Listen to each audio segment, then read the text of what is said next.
See that we weren't the only two who couldn't sleep. All I did was toss and turn all night long, asking myself the same question over and over and over again. How did Beatrice die? More like, who has that Bible page? Point is, we have no control over it, so we can't do anything until whoever has it speaks up. We have to wait. Well, you can wait. Wait all you want, Alan. I plan to take some action. Don't you mean more action? Monica, if you're implying I had anything to do with Beatrice's death... I just tell you, it's this whole Susan Baldwin syndrome all over again. I don't know how we get involved in these messes. It's in the Quartermain genes. I mean, it's along with the family traits like greed and ruthlessness. Oh, let's have none of your cynicism today, Monica. Especially not this early in the morning. I thought I heard voices. What on earth are you all doing up so early this morning? Just couldn't sleep. It's nothing to worry about. Well, that takes care of Alan. What about you, Edward and Monica? I would say, Lila, that we all are suffering from the same type of insomnia. Yeah, worry over something we possibly have no control over. Very possibly. Specifically, just what went on at the spa last night. Just as I thought. Well, I assume it's your reason for being up this early as well. Well, I'm afraid I feel a little guilty about it all. Why should you feel guilty, Mother? You didn't have anything to do with Beatrice's death. Well, after all, it was I who put all that pressure on you to get rid of her. Oh. Well, you can't think that any of us had anything to do with it. What I think doesn't matter, Edward. It's what... Mother, you must realize that we as doctors are pledged to save lives. We would never do anything to harm Beatrice. I never said you would. I just like some kind of an explanation. Up until now, I've chosen to remain in the dark, but now I'd like somebody to pull up the blinds. Lila, you wanted us to get Beatrice out of town, right? We have been working on that. We actually came to terms with her. Yes, the boy's right. Not the best of terms, but nevertheless terms. We were going to buy her out. The transaction was to take place last night. At the spa. And the rest you know. So you see, Mother, there really isn't anything for you to worry about. I'm sure that Beatrice died of natural causes. And if not that, we don't know what. I find the whole thing terribly difficult to understand. I mean, on one hand, she's gone out of our lives, which is what I wanted. But on the other hand, she's dead, and that can be a problem.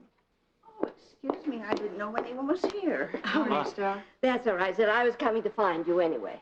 Oh, your juice is on the dining room table. Do you like it now or later? Oh, now will be fine, dear. Thank you. And I will see the rest of you later. Okay, Mother. Boy, there's nothing like being a suspect in a murder. Imagine what the rest of the world is saying. Me, a murderer. Ha! Preposterous. You said you had a plan.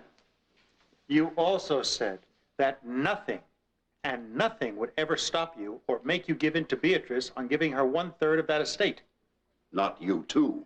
I am trying to find an explanation. I am doing exactly the same thing that the police are doing right now. Well, I am not a murderer, all right?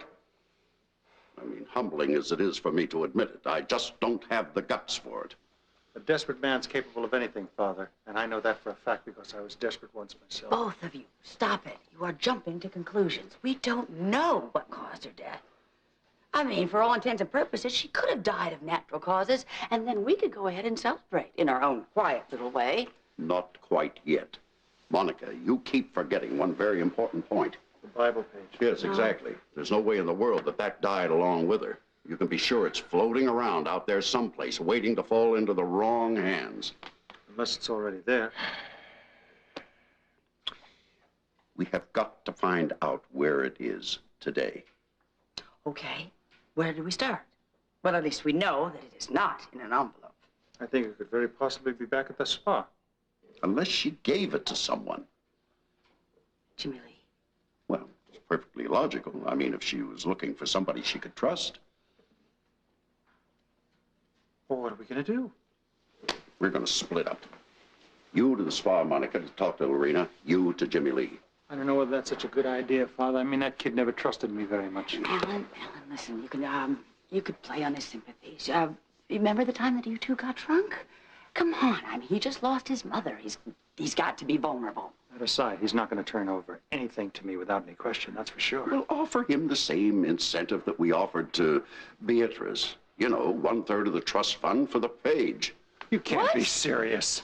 Well, this is what got us into this mess in the first place. Wait a minute, hold your horses. I'm not saying we're going to give it to him, just make the offer. That way we can find out whether he has the page or not. We can? Well, he has no recourse. I mean, if he doesn't have the page, he can't make the deal. When Ellen asks him, if he says no to the deal, that means he doesn't have the page. If he says yes, or he'll think about it, well, that must mean that he does have the page. What will you do? I'm going to talk to the only other person she trusts.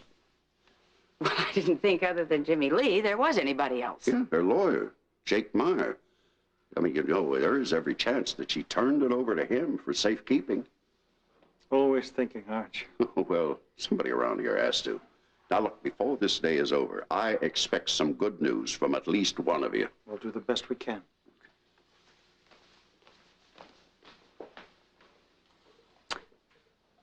I wonder About what? just how far Edward might go. Be smart, Monica. Keep the wondering to yourself. Do you know where I could locate him? This is very important. Yes, I realize that Mr. Holt has had a terrible loss, but I assure you this is an extremely urgent matter. All right. You tell him that Alan Quartermain phoned, and for him to phone me back just as soon as possible. Thank you.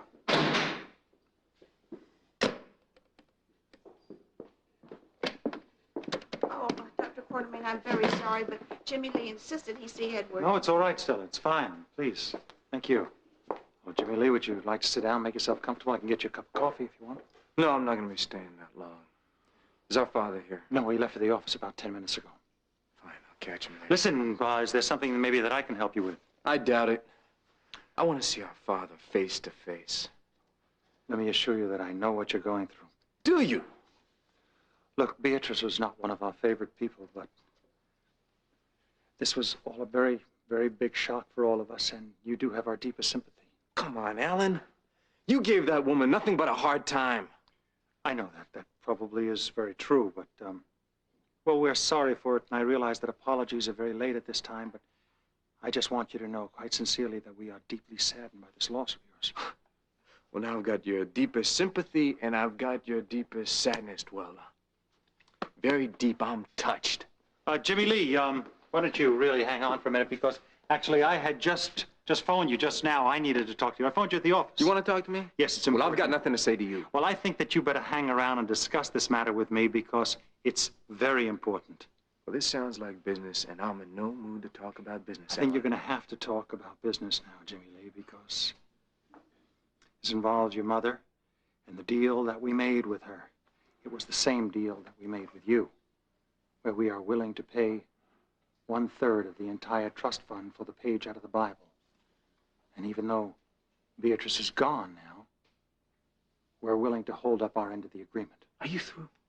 We did have... My mother's only been dead one day, and you're talking I about deals? told you. Yeah, I know. We got your deepest sympathy. You must realize that this family's in a very difficult position. I can't believe you guys. You know, I can't believe this. You've got the gall to talk about business at a time like this? This won't wait, Jimmy Lee. No. For you, it won't. Believe me, this is going to be a tremendous advantage for you. Advantage for me, huh? The Quartermain have never made a deal that wasn't advantageous to them, and you know it. Well, not in this particular instance. This will be a very, very lucrative offer, and I think you should think and try and be reasonable. You're too much.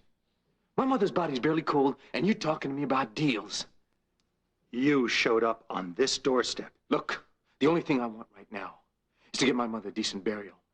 And then I want to find out who killed her. Oh, I didn't realize that murder was an issue. Yeah, if it is, you better hope that the Quartermains have got nothing to do with it, because if they do, I'm going to make them pay in spades. That's the message you can give Edward. Really? Is that a threat? No, it's a promise.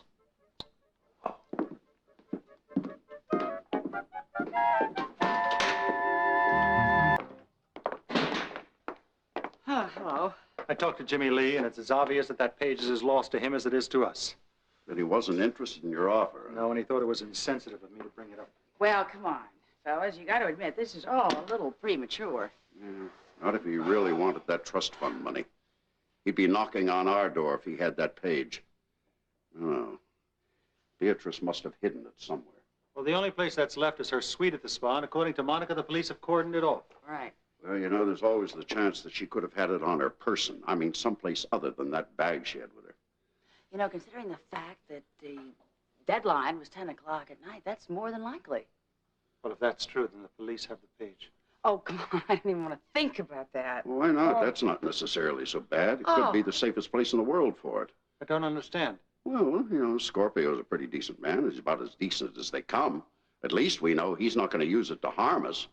Unless all of a sudden foul play enters into the picture and we shift from being just witnesses to prime suspects without even a chance to call our lawyer. Yeah, I'd rather be calling a lawyer than the bank, which is what we will be calling if somebody gets hold of those papers and starts blackmailing us.